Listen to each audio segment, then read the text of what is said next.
But I said, wow, I wonder, is that a signal that this market's going to get taken down? And this morning, obviously, we got, in the middle of the night, we did get hit, and boy, has it sure come down. SD Bullion is pleased to offer Scottsdale Mint silver and gold bullion products, either shipped fully insured discreetly to your door, for your gold and silver IRA, or to your direct non-bank storage account. Hello and welcome to this week's Metals and Markets Wrap. I'm your host, James Anderson, filling in for Elijah Johnson. This week's guest is coming up, but first, a short synopsis on the week for gold and silver prices. Gold and silver saw a healthy price rise from the start of the week, especially during the Federal Reserve Chairman Jerome Powell's press conference yesterday. Potential concerns over future price inflation, and specifically the $1.9 trillion still parked on bank balance sheets from the 2008 bailouts possibly getting fractionally reserved lent back into the economy, were a possible impetus as to why gold and silver prices spiked during the discussion. Gold hit its week high price of $13.10 and silver briefly touched $17.30 an ounce. Both metals' price momentums were short-lived, though. As a result of this morning, a reported 260,000 gold futures contracts were sold in a 4-hour time frame, representing some $33 billion in notional value traded.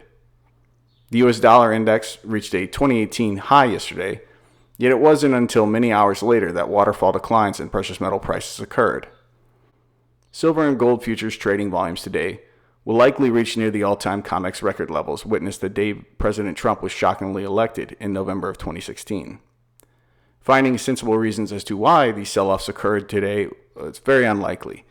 Most listeners, including myself, believe it's just yet another currency intervention and systematic buying of time. Precious metal values remain relatively weak in relation to other overvalued asset classes at the moment. Gold appears to be finishing the week off at $12.80 an ounce, with silver around $16.60 an ounce. Moving along to our guest for the week, this is Mr. Josh Phair. He is the founder of the popular Scottsdale Mint in Arizona. The Scottsdale Mint is a world-leading manufacturer and distributor of physical precious metal bullion bars, rounds, and legal tender coins that we both buy and sell here at SD Bullion. Josh, thanks for coming on this week's program. Yeah, thanks for having me.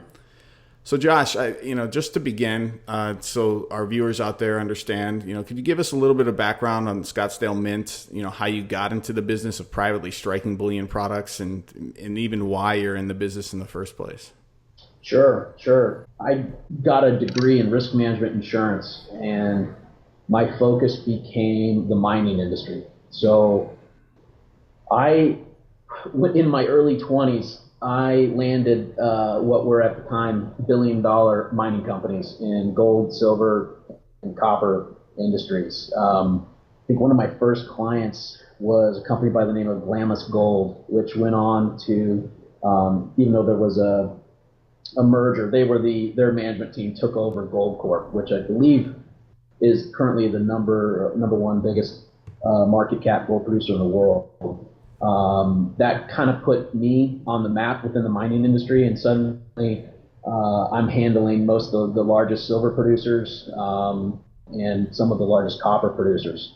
So I was involved in handling the risk management activities for these companies all over Latin America, Africa, Australia, where they would be building new mine sites, and then looking at ways of moving gold safe and securely from let's say the mountains in the Sierra Madres, and then how do we get that to refineries, and then where does it go from there? So was intimately involved with really kind of the full spectrum of the mining side of the business, and having worked with a lot of the CFOs, I just really fell in love with the metals industry, and at the same time, I had traded metals for many years. I think I've had accounts with a couple companies that have gone under. I went through the Refco mess, and then MF Global and John Corzine. I've had accounts with both of those. So I've been involved in various aspects of the industry. And while I really liked insurance business and risk management, my first love was really more around the metal side. Mm-hmm. So in 2008, so about 10 years ago, I wanted to start a business in the space and building a brand that would be maybe a little bit more high end than the current offering at that time. I I feel like there is an aspect of our industry called the retail side. So the mining industry is, obviously there's suit and tie at the C-suite level. Then there's steel toe boots and hard hats on the mining side. It's kind of a grown man sandbox. But precious metals, when it goes to consumers, sometimes has the viewpoint of a used car salesman. And no offense to any of those that are selling cars out there, but you probably know what I mean. Mm-hmm. Some of them are kind of going after grandma's money and trying to sell them things that maybe they don't need. Look, there's nothing wrong with a rare coin or a commemorative or a higher priced piece, but sometimes when you're chasing grandma for her to throw in huge money just so you can get major commissions has kind of tarnished our industry. Mm-hmm. So in 2008, I wanted to build a company that had a more higher end look, feel, and style about it, and have just evolved the company since then. We purchased the investment bar division from a publicly traded company called Materion in it was the end of 2011, 2012, right around there. They were a company that they to this day, I think they have over about 2,000 employees. Their primary focus is sputter targets and involving gold, silver, beryllium, various things, and they sell those sputter targets off to the industrial semiconductor world. And at that time, iPads and the Apple iPhones were going insane. A lot of people don't know, but a lot of silver goes into making the screens and some of the internal components. So they were making 40+% margins producing these sputter targets. Their board said, what the heck are we doing in bullion? What are these 1% or less margins? So at the time, my company was one of their top customers, and we got the opportunity to buy that division from them, which essentially went from, at the time, Scottsdale Silver was just having products made with our name on it, and that basically got us into the manufacturing side, which was my goal and objective all along. And since then, we've evolved the company. Now I believe we're minting legal tender coins for, I believe right now, 19 countries that we're under contract with. So we produce bars and coins for various, on a contract level on a few different continents. The famous popular stacker bars. You guys offer some of those. Your website, we make them for different companies overseas, and we produce and just help distribute, or just at the end of the day, we just want to move gold and silver products any way we can in different marketplaces. So that's that's how I got into it, and a quick cap, a really quick summary of how I got here. I see you guys are ISO 9000 certified, or whatever that number is. When did that occur, by the way? Our first year of manufacturing. So whenever you take over, we took over that division, obviously accreditations don't transfer. Mm-hmm. So that was something right out of the gate that we wanted to make sure that our products were acceptable for retirement accounts. Right. So anything that bears our hallmark, or that we can prove at the vault level that Scottsdale manufactured it, is acceptable for retirement accounts. Great. So I want to go a little bit further, deeper into the weeds about manufacturing, but this is the Metals and Markets wrap for the week. So I feel remiss if we didn't bring up the price action this week, and what your take is on what's going on in the precious metals in the short term. Yeah. So we've been in six years of kind of grinding, some up, some down. Yeah, a lot of flatlining, and then obviously I think we saw pre-election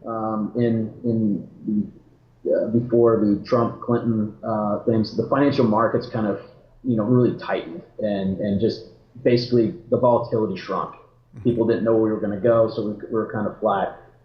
And then there was a lot of volatility right around election time. The world was going to end. Oh my gosh, Trump is going to be terrible. Gold and silver no one knew. Is it going to go up? Is it going to go down? But people thought it'd be calamity. And actually, the financial markets have really liked Trump. So the stock market, the general equities, even the U.S. dollar has strengthened. The equities market has just boomed. I don't know what is it, up 30-40% since he's been in office. So I think a lot of the demand of precious metals is for people that have fear of the U.S. dollar collapsing, fear of economic issues and crisis, inflation. There's a number of reasons why people buy, but I think we've kind of been in a standstill trying to figure out what's going to happen in the U.S., what's going to happen in the global economy, and right now, depending on who you listen to, things could go really bad. Things could also continue to be really good. So I think that kind of uncertainty has impacted the prices. Obviously, gold and silver have gone up a little bit in the last year or two, but mainly kind of sideways, just kind of choppy. And I think also the lack of, a lot of banks have left the commodities industry. So you have a lot less traders kind of in the mix. And banks don't really make a lot of money if the markets don't move. So they love the kind of the push, the pull up and down. They make money off the volatility. And a lot of those banks are now gone. And a lot of those traders have stepped out of this market and they're in other markets right now. So I think we don't see a lot of the major swings. However, we saw some just last night and this morning, and both gold and silver were taken down pretty heavily.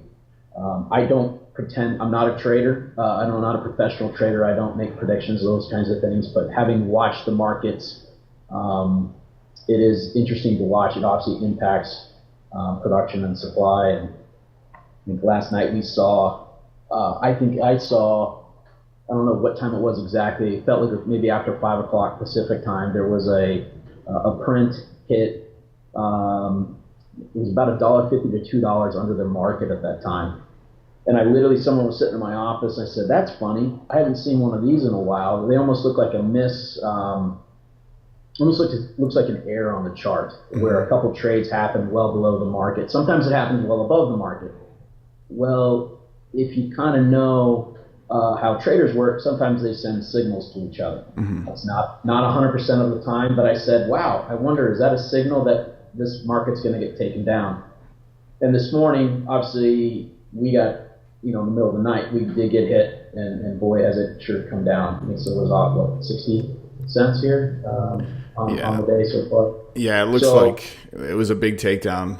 It looks like notional trading volumes may be near record highs for the day. It's pretty intense. So I think there was, in looking back at the charts again, I'd have to go and look. I think there was a few more prints like this again in the middle of the night, where anytime there's what I call a small amount of trades well outside the scope of the current market bid-ask spread. Usually that sometimes that can be that there's some funny games. So kind of interesting. Obviously I don't call them all the time, but that was a signal, and here we are. Yeah. So kind of interesting. I presume on your end, like when there are these short-term brief takedowns in the spot prices of gold and silver, that you do see dip buyers who come in and take advantage and buy bullion, at discount, I suppose. Absolutely. Most of our business is two-step, meaning we're selling to other distributors around the world. That's the majority of our business. So sometimes there's a lag effect. So Europe opened up. Well, they're already, by the time most of the big takedown, their days is over. So I think usually we kind of see the fall through within the next day, but obviously there is some movement, and I think as silver and gold had kind of, especially silver, had stepped up in the last week or two, a lot of buyers were kind of sitting on the sideline, just waiting to see what would happen. So I would expect, with volatility, usually we see demand pick up. The question is it for an hour, a day, a week, a month? Yeah, of course. And how difficult that is to plan for. I totally get it. Yep. So turning toward the manufacturing process, I kind of wanted to dive a little bit deeper into the weeds with you, just to discuss, the manufacturing process between how you would manufacture bullion bars versus coins and rounds. So if you wouldn't mind kind of giving us a little bit of an inside view of how that operates. Sure. Essentially, think, precious metals, they're used in jewelry, they're used in electronics. So, most companies like ourselves, you're doing various melting processes. There's various ways to do that. We do most things in-house. Sometimes we partner with others on certain things. But basically you start with a lot of metal, and then you are trying to produce, larger chunks of a manufacturing run that could then turn into the same product. So we don't make every single product every single day. That's a very inefficient way of working. So we do our best to try to predict, hey, what do I need? What do I need for current customers? Kind of projecting different things over the next 2 to 4 to 6 weeks is a very difficult thing to do in our business. It's amazing. This industry, our customers demand really expensive things made really, really quickly and made really, really nicely with no margins. I think it's one of the only industries like this. Sometimes I wish I was making copper pipes or something to sell at Home Depot, where things sell at ridiculous margins above the price of copper. So. Right. It gets a little tricky, but we always try to do your best to plan. So you've got, let's say silver or gold products in various stages of the process. That way you can hopefully your lead times in. Where it gets really tricky is when we get a shock. So I don't think we've seen one. It's been 2.5 years since we've seen a shock, but literally you go from in maybe 1 day or 2 days, you can sell out the next, month of production in 1 day. So that all your planning goes out the door. And being that it's so expensive, our equipment is expensive, the material's expensive, and there's really nothing you can do unless you're a government who has unlimited access to money. We can get into that with the U.S. Mint. Where people, their stockpiles of coins, for example, just go through the roof. So this is a tricky industry to work with. Yeah, I definitely agree. Just specifically on the bullion bars, do you guys do pours or presses? Like what are the different types of bars that you guys create? We do a little bit of everything. I think every mint is, they kind of have their go-to product. Our go-to product is the machine bars, the stacker bars that have the interlocking design with the cavity. There's no right or wrong way in the bar business. Usually people just like the cheapest product, but for those that have ever held the stacker bar in their hands, it's something you just can't own one of, and it's a very popular bar. I can't attest to every single customer out there, but I know in our business we also make board bars and cast bars and different style. The stacker bar is our number one selling product, and it traditionally sells for a tiny bit more than a regular cast bar. So we really do a number of styles in-house, but our number one bar is that product. So it's a little more expensive to produce it that way, but for some reason it does really well for us. We're not the biggest mint in the world, but I think we do a good job at kind of in our niche. Yeah. The Tombstone silver bar, the silver nugget bar, I had never seen one in person until we recently shot a little video with it in person. And, I got to tell you, the pictures, they don't do it justice. In person, it's a pretty cool bar. It's got a lot of character. So how do you guys produce that? Is that a pour or is that machined? I can't share how we do that. No problem. But think of it like we put silver into a bag, we shake it, and out it comes. So okay. But that's good enough. That's an interesting product. The Tombstone silver nugget. So we produce them in a 5 ounce, a 10 ounce, and a 1 kilo. It's the type of product that it's a showpiece. If someone comes over your house, it's a product someone wants to hold it and produce it. Obviously, Tombstone, Arizona, most people have probably seen the movie Tombstone.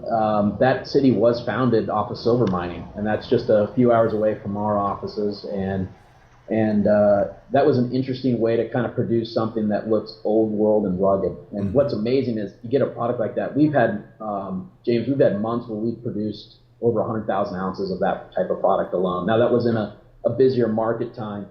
But it seems like that is the product that a lot of coin dealers and shops all around the world, it just kind of sells as it's just a nice kind of stacking, kind of just build your bullion box at home type product.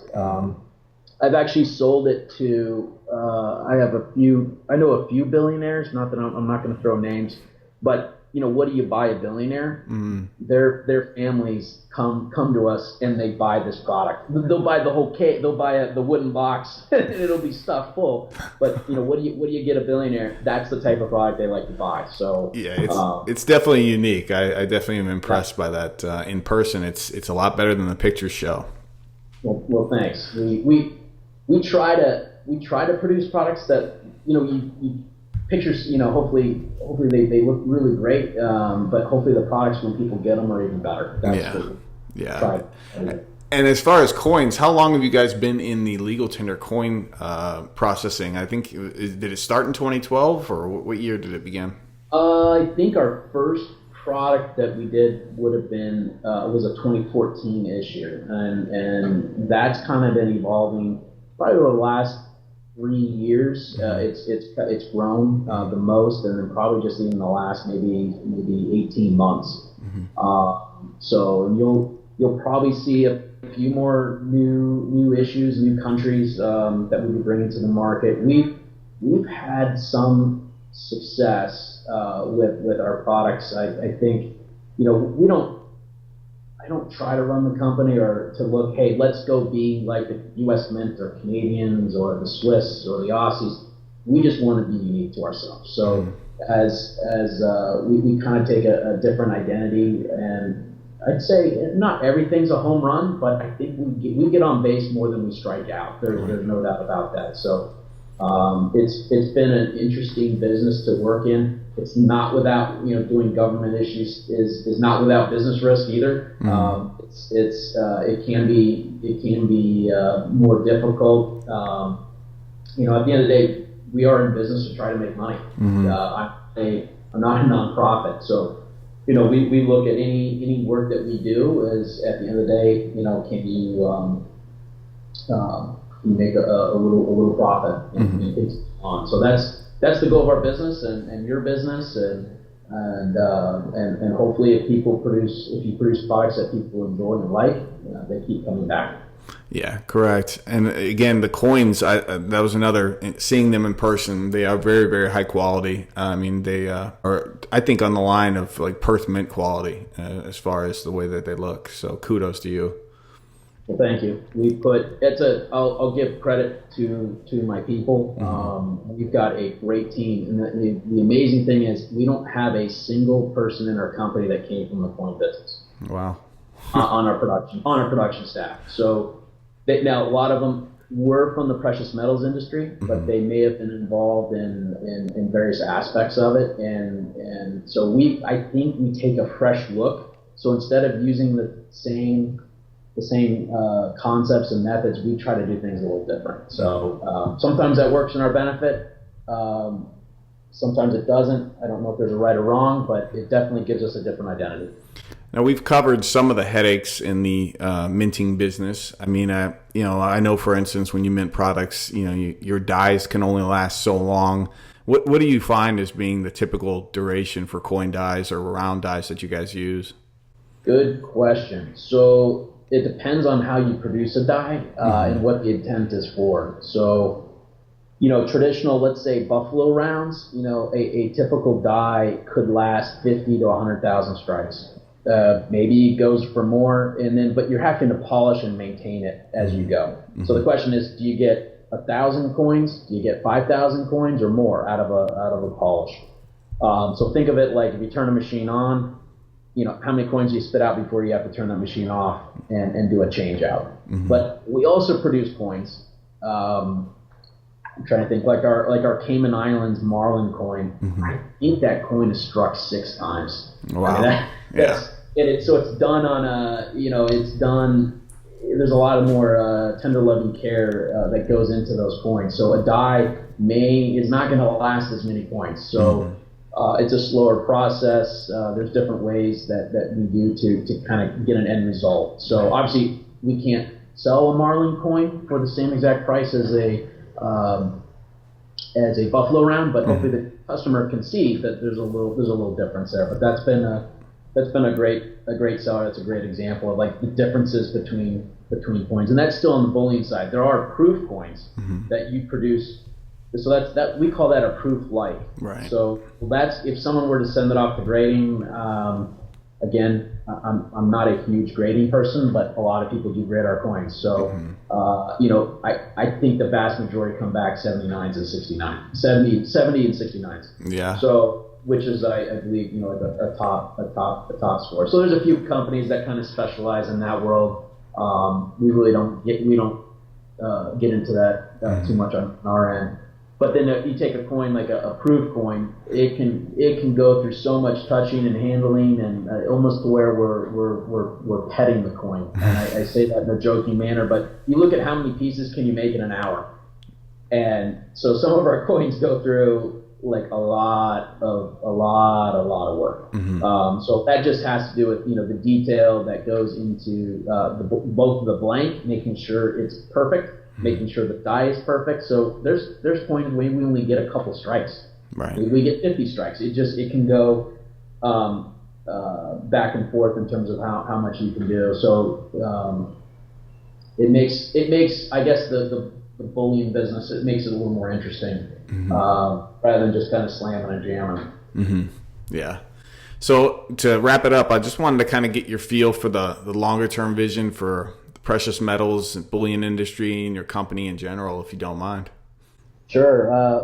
I think there's definitely some headwinds out there in the current marketplace. I look at it as, money's not really made or lost, it's just transferred. So I think our industry is seeing, competitive landscape change mainly in the stock market. Coin dealers and mints, I guess we kind of compete with each other, but really the money's in the stock market. The money's maybe some over chasing crypto. There's a lot in real estate right now, but what we will see is things will change again. And when I think you're going to see at some point when the stock market does decide to get rocky, I don't know if that's going to be at a higher level or wherever, but we could see some massive corrections.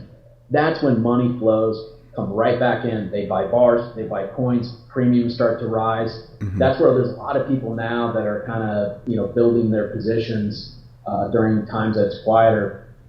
They're starting to add. And it's almost like people have gotten frustrated with silver and gold, and I understand that because there's a right time to buy and sell everything. But there's a lot of people that have also forgotten maybe why they got into it. Do you buy this to become, a multi-millionaire from a couple grand? No. Maybe crypto can give you that kind of juice, but gold and silver is not. But most people buy it because it's a hedge against their entire life. You work. If most of us are probably in the United States. Listen to this one, but you work in the United States. Your retirement is probably based on our economy. Right, you've got U.S. dollars. Everything in your life is pretty much hedged to the American economy in the way we go. So a lot of times people look at it from that construct going, well, my silver and gold it's sitting in a vault somewhere, and I got to pay a vault storage fee. And so suddenly it's just like it's not doing as well as what my stockbroker's showing me. Look, I'm up 20-30% over the last couple of years, and they look at silver and gold and they're like, it's just kind of bumping along here. But people kind of do forget that that's a store of wealth. It's an asset that truly is building for your family, and for a lot of it's generational wealth. And so for those that I am encouraged. A lot of times people say that our industry is just full of guys, at the coin shows. But I am encouraged. It seems like the younger generation that's coming up, they may not have access to big money yet, give them time, but they're taking more responsibility. I'm not saying maybe the ones, not saying all of them, but it seems like even ones in high school right now, there's a sense of taking responsibility, thinking for themselves and saving for themselves. We can't rely on the government. Right. And, if you look at like countries around the world, Germany is the biggest coin market in the world. Why is that? Because they've gone through some of the elderly people have gone through 2 currency wipeouts. So we've not experienced that in the United States.